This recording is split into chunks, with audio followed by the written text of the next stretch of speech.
রাত ৩টা বাজে। ঘুমের ঘোরে মনে হচ্ছে কেউ একজন আমার রুমে প্রবেশ করছে। এক অদ্ভুত আচরণ করার চেষ্টা করছে। বুঝতে পারছি না কি হচ্ছে আমার সাথে। কে আসবে এত রাতে আমার রুমে, আম্মু, আব্বু নাকি ভাইয়া? কিন্তু দরজা তো ভিতর থেকে লক করা, তাহলে কে আসবে? কি করেই বা আসবে? ঘুমের ঘোরে চোখ খুলতেই পারছি না। অনেক কষ্টে চোখ খুলতেই দেখলাম একজন লোক পালিয়ে গেল। গ্রিন লাইটের আলোয় আবছা আবছা দেখা যাচ্ছে। ভয়ে চিৎকার করতে মন চাইছে, কিন্তু আমি মনে মনে ভাবলাম এই লোককে তাকে আমার হাতে নাতে ধরতে হবে। তারপর একদিন আমি ঘুমের ভান করে শুয়েছিলাম। এই রহস্য জানার জন্য আসলে আমার ঘরে কে আসে এত রাতে এবং আমার সাথে কি করতে চায় এটা আমার জানতে হবে। আর তাই এই রহস্য জানার জন্য আমি একদিন ঘুমের ভান করে শুয়ে রইলাম। তারপর আমার সাথে যা ঘটল এবং যাকে দেখতে পেলাম তা দেখে আমি জ্ঞান হারিয়ে ফেলি। তো বন্ধুরা, গল্পটি শুরু করার আগে আপনি যদি আমার এই ছোট্ট চ্যানেলটি নতুন দর্শক হয়ে থাকেন তাহলে চ্যানেলটি সাবস্ক্রাইব করে আমাদের সাথে থাকবেন। সকালে দরজা খোলার শব্দে ঘুম ভাঙল ঋতিকা এখনো উঠিসনি, কটা বাজে, কলেজ যাবি না? উঠে গিয়ে দরজা খুলে দিলাম। আম্মু আমার দিকে চেয়ে বলল, তোর কপালে কি হয়েছে, এরকম ফুলে আছে কেন? তখনই কপালে হাত দিতেই ব্যথা অনুভব করলাম। কালকে ঘটনাগুলো মনে পড়লেই গলা শুকিয়ে গেল। বুঝতে পারলাম না স্বপ্ন নাকি সত্যি ছিল, কিন্তু এতটা ভুল হবে, কে লোকটা ছিল? এরপর কি হলো কিছুই তো মনে নেই। না কিছুই ভাবতে পারছি না। আম্মু আমার উত্তর না পেয়ে, কিরে কি হয়েছে? কই কিছু না তো, কিছুই হয়নি। তুমি যাও, আমি ফ্রেশ হয়ে নিচে যাচ্ছি। আমাকে কিছু না বলেই রুমে চলে আসলাম। এসে ভাবতে লাগলাম কে আমার রুমে আসলো, কি করেই বা রুমে ঢুকলো। আমি জানালা দরজা লাগিয়ে ঘুমাই। নিজেই নিজেকে প্রশ্ন করতে লাগলাম। মনের ভিতর হাজারো প্রশ্ন, কোনো কিছুই মাথায় ঢুকছে না। ভাবতে ভাবতে ফ্রেশ হয়ে এলাম। রুমাল দিয়ে মুখ মুছে আয়নার দিকে তাকাতেই দেখলাম মুখটা অনেকটাই ফুলে গেছে। হঠাৎ ড্রেসিং টেবিলের সামনে একটা কাগজ চোখে পড়ল। কাগজটা নিয়ে পড়তে লাগলাম। এটা ছিল তোমার শাস্তি, আমাকে কষ্ট দেওয়ার শাস্তি, আমার থেকে দূরে থাকার শাস্তি। এই 3টা মাস আমি ঘুমাতে পারিনি। তুমি আমাকে ঘুমাতে দাওনি। আমাকে কষ্ট দিয়ে তুমি শান্তিতে ঘুমোচ্ছে। চিঠিটা পড়ে মুখ শুকিয়ে গেছে। সবকিছু যেন গুলিয়ে যাচ্ছে। কি হচ্ছে আমার সাথে কিছুই বুঝতে পারছি না। কে এই লোক, কি চায় আমার কাছে? সবকিছু মাথার উপর দিয়ে যাচ্ছে। রাগে মাথা ফেটে যাচ্ছে। উনার ঘুমে কি মই দিয়ে আসছি নাকি? কত বড় সাহস! ওকে তো আমি সামনে পেলে মেরে ফেলব। কিন্তু বুঝতে পারছি না লোকটা কে। আমার তো তেমন কারো সাথে দেখা হয়নি। ভাবতে ভাবতে আম্মু আবার ডাকছে নাস্তা করার জন্য। নিচে ডাইনে গিয়ে দেখলাম আব্বু বা নাস্তা করছে আর আম্মু খাবার সার্ভ করছে। আমার পরিচয়টা দিয়ে দেই। আমার নাম ঋতিকা। আমি কলেজে পড়ি। আমি খুবই শান্ত একটা মেয়ে বললে ভুল হবে। একটু একটু দুষ্টুমি করি। আমাদের সিঙ্গেল পরিবার, বাবা মা, ভাইয়া আর আমি। আমাদের ব্যবসা আছে, ওটা আব্বু দেখাশোনা করে। আর ভাইয়া সিলেট জেলায় আনসারের চাকরি করে। যাই হোক, গিয়ে বসলাম নাস্তা করতে। বুঝতে পারছি না ঘটনাটা সবাইকে বলবো কিনা। বললে হয়তো টেনশন করবে, থাক বলি না, হয়তো কেউ মজা করছে। কিন্তু কালকের ঘটনা তো মজা হতে পারে না। এসব ভাবছি, বাবার ডাকে ঘোর কাটে। কি হয়েছে, না খেয়ে খাবার নাচ্ছিস কেন? আর কি এত ভাবছিস? না কিছু হয়নি বলে খাবার খেতে শুরু করলাম। পাশ থেকে আব্বু বললেন, জ্বর আসছে নাকি মামুনি? এরকম দেখাচ্ছে কেন? কপালে হাত দিয়ে দেখে বলে, না জ্বর তো নেই। সবাই সন্দেহের চোখে তাকিয়ে থাকে। ওদের তাকানো দেখে ঘাবড়ে গেলাম। আরে আজব, জ্বর আসবে কেন? ঘুম থেকে উঠছি তো, তাই এমন দেখাচ্ছে।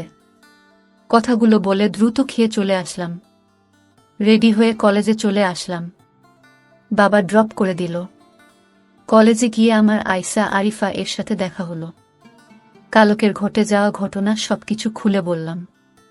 আমার কথা শুনে হেসে বলে, হয়তো স্বপ্নে দেখেছি। কিন্তু সেই চিঠিটা আর কপাল দেখে বিশ্বাস না করার কোনো উপায় নেই। ওরা অবাক হয়ে ভাবছি কে এই লোকটা। আশা খুব মনোযোগ সহকারে কয়েকবার চিঠিটা পড়ল। তারপর একটা গোয়েন্দা ভাব নিয়ে বলল, আচ্ছা রিতিকা, এখানে 2 মাসের কথা বলছে, মানে 2 মাস আগে তোর সাথে দেখা হয়েছে? বা কিছু তো হয়েছে। তুই মনে করে দেখতে 2 মাস আগের কথা বিশেষ কারো সাথে দেখা হয়েছে কিনা। আশার কথাগুলো শেষ না হতেই ঘন্টা বাজল। ক্লাসের সময় হয়ে গেছে। তারপর আর কথা না বাড়িয়ে ক্লাসে চলে এলাম। ক্লাস শেষ করে আসতে বলল, আরে বইন, এত চাপ নিস না তো, চল ফুচকা খেয়ে আসি। ফুচকা খাচ্ছিলাম, তখন কয়েকজনের কথা শুনে তো অবাক। কারণ কাল যে ছেলেটা আমাদের রিগিং করছিল, সে নাকি হসপিটালে কে যেন মেরে হাত পা ভেঙে দিয়েছে। আসলে ছেলেটা আমাদের সিনিয়র ছিল শুনে মনে মনে খুব খুশি হলাম। তারপর ফুচকা খেয়ে রিফা আয়সা ওদের বাসায় চলে গেল আর বলল এত চিন্তা না করতে। আমিও বাসায় রওনা দিলাম। ইদানিং আমার মনে হলো কেউ যেন আমাকে ফলো করছে, কিন্তু তাকালে কাউকে দেখি না। সেদিনের পর থেকে ভয়ে দরজা আটকে ঘুমায়। এভাবে 2 দিন কেটে যায়।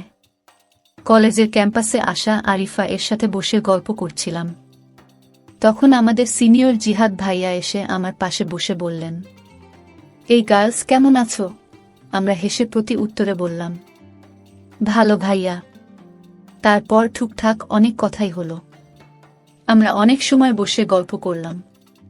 ভাইয়া অনেক মজা এবং খুবই ভালো একজন মানুষ, দেখতে খুবই সুন্দর। কলেজের অনেক মেয়ে লাইন দিয়ে পড়ে আছে ভাইয়ের পিছে, কিন্তু ভাইয়া কাউকে পাত্তা দেন না। উনি ভাইয়ার ফ্রেন্ডের ভাই। ভাই বলছিল দেখে শুনে রাখতে, কিন্তু আমি তেমন কথা বলি না। ধনী ভাইয়ের কথা ওনাকে বলিনি বললে একটা ঝামেলা হবে। আমি ঝামেলা পছন্দ করি না। তারপর ওনার সাথে কথা বলতে বলতে আমি উঠে বললাম, তোমরা কথা বলো, আমি একটু আসছি। বলে চলে আসলাম। রুটি খেয়ে চলে আসতে যাব, তখন কেউ একজন এসে আমায় বলল। লোকটা খুব রেগে বলল, তোমার সাহস কি করে হয় তুমি ওই ছেলের সাথে হেসে হেসে কথা বলো? আমি কিছুই বুঝতে পারলাম না। বললাম, আমি যার সাথে ইচ্ছা তার সাথে কথা বলবো। আপনার কি সমস্যা? আপনি কে বলেন? সাহস তো কন্যা শুন। লোকটার মুখে মাস্ক পরা খুবই চেনা চেনা লাগছে, কিন্তু লোকটাকে চেনার কোনো উপায় নেই। লোকটি বলতে লাগল, কেন ভয় পাচ্ছে কেন? অনেক কষ্টে তোমায় খুঁজে পেয়েছি, আর হারাতে দেব না। না, কথা শুনে ভয় করছে, আবার রাগও লাগছে। আপনি এখানেও চলে আসছেন আমাকে মারতে। তার মানে সেদিন রাতে আপনি আমার রুমে এসেছিলেন আমাকে মারতে। তো না মেরে আমার সাথে দুর্ব্যবহার করার সাহস হয় কি করে হলো? বজ্জাত ছেলে। মেয়েদের দেখলেই কথা বলতে মন চায়। আর করবেন নাই বা কেন? মানুষকে মেরে ফেলাই তো আপনার কাজ, এটা আর কি এমন বিষয়? তো মেরে ফেলেন আমাকে এখনই। শাহিন, এভাবে কিছু করার তো কোনো মানে হয় না। চোখ বন্ধ করে কথাগুলো একদমে বলে ফেললাম। চোখ খুলতেই উনার চোখের দিকে তাকিয়ে আতঙ্কে উঠলাম। রাতে আমার রুমে এই লোক যায়, কিন্তু তাকে ঠিক চিনা যাচ্ছে না।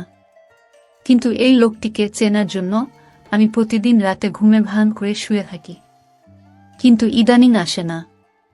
আপনাদের 2 মাস আগে কিছু কথা শেয়ার করেনি, তা না হলে আপনার কিছুই বুঝবেন না। 2 মাস আগে কলেজ স্ট্রিটে 2 দিনের জন্য সিলেট গিয়েছিলাম।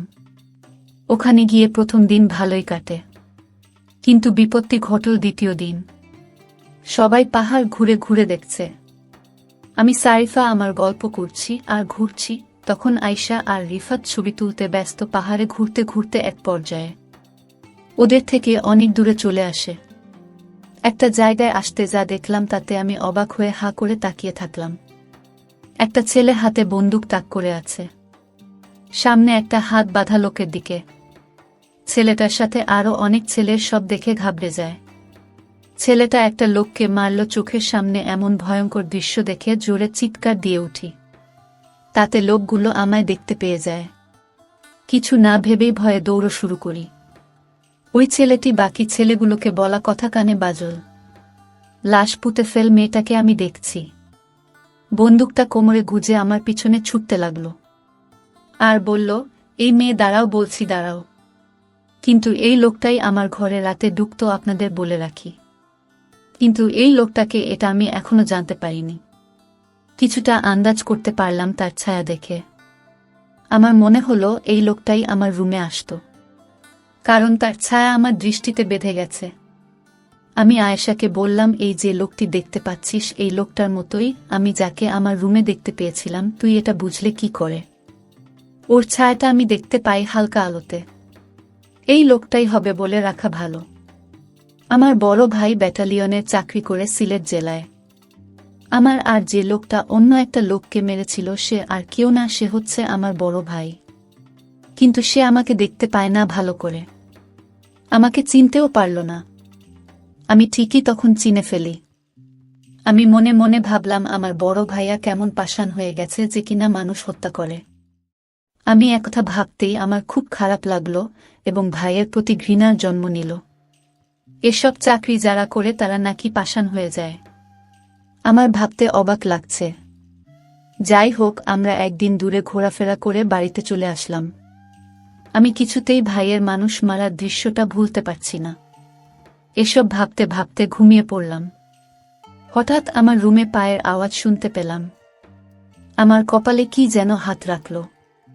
2 দিন দূরে থাকায় তেমন একটা ঘুম হয়নি আমার, আর তাই বেহুশের মতো ঘুমাচ্ছিলাম, তাই কিছু বলতে পারিনি। হঠাৎ যখন অনুভব করলাম আমার রুমে কেউ এসেছে, তখন চোখ খুলে দেখি কেউ নেই, কিন্তু পায়ের চিহ্ন রয়ে গেছে ঘরে। পায়ের চিহ্ন, এটা আমার খুব পরিচিত মনে হলো। আমার মনে হলো সে আমার পরিবারের যে কেউ হতে পারে, কিন্তু কে সে এটা এখন পর্যন্ত জানতে পারলাম না। আমি এই কারণে শান্তিতে ঘুমাতে পারি না। এটা কি আমি স্বপ্ন দেখি নাকি বাস্তবতাও বুঝতে পারছি না। আমি এখন থেকে ভাবলাম, আজ থেকে সারাদিন ঘুমাবো, সারা রাত জেগে থাকব, মানে ঘুমের ভান করে থাকব। আমি তাকে হাতে নাতে ধরতে চাই। সে কেন আমার ঘরে আসে, আমার কাছে কি চায়, এটা জানার জন্য আমার মনে একরকম হতাশা তৈরি হয়ে গেল। আমি আমার পরিবারের অর্থাৎ মা বাবার সাথে বিষয়টা শেয়ারও করতে পারছি না। শেয়ার করব তখন যখন এই রহস্য আমি জানতে পারব। তো পরের দিন সকালে কলেজে গেলাম। তারপর আয়েশার সাথে আজ রাতের ঘটনা শেয়ার করলাম। আয়েশা আজ রাগান্বিত হয়ে বলল, তুই কি বললি সে সব স্বপ্ন বাঁধে? এগুলো শুনতে আর ভালো লাগে না। এগুলো সবই হয়, বাস্তবে হয় না। আয়েশা, তুমি যাই করো না কেন, তুই দেখে নিস আমি 20 দিনের ভিতরে আমি তাকে হাতে নাতে ধরব। তারপর কলেজ থেকে বাসায় ফিরে শুনতে পেলাম আমার ভাইয়া বাড়িতে আসছে, কারণ 4 দিনের ছুটি নিয়ে আসছে। আমার জন্য অনেক গিফট নিয়ে আসছে। আমি বাড়িতে প্রবেশ করতে আমি ভাইকে দেখি দরজার সামনে দাঁড়িয়ে আছে। আমি কাছে গিয়ে বললাম, ভাইয়া কেমন আছো? কিন্তু মনে মনে ভাইয়ের জন্য ঘৃণাও কাজ করে, কারণ ভাইয়া এখন মানুষকে মানুষ মনে করে না, যাকে তাকে ধরে মারধর শুরু করে দেয়। এটা তো আমি দূরে গিয়ে দেখতে পেলাম, কিন্তু ভাইয়ের শরীরের একটা পারফিউমের গন্ধ পেলাম। আমার রুমে রাতে যে আসতো তখন একই পারফিউমের গন্ধ পেলাম। আমার যেন ভাইয়াকে সন্দেহ হতে লাগলো। কিন্তু ভাইয়া আমার ঘরে কেন আসবে? আবারও মনকে প্রস্তুত করলাম, রাতে ঘুমাবো না। আমি ঘুমের ভান করে থাকব, দেখব কে আসে আমার রুমে এবং কি চায় সে। ঠিকমতো আজও ঘুমের ভান করে শুয়ে রইলাম। রাত তখন প্রায় 2টা বাজে, তখন আমার রুমের জানালা দিয়ে আমার ঘরে প্রবেশ করল। আমি চোখ বুজে রইলাম। তারপর ধীরে ধীরে ঘাটের পাশে বসল।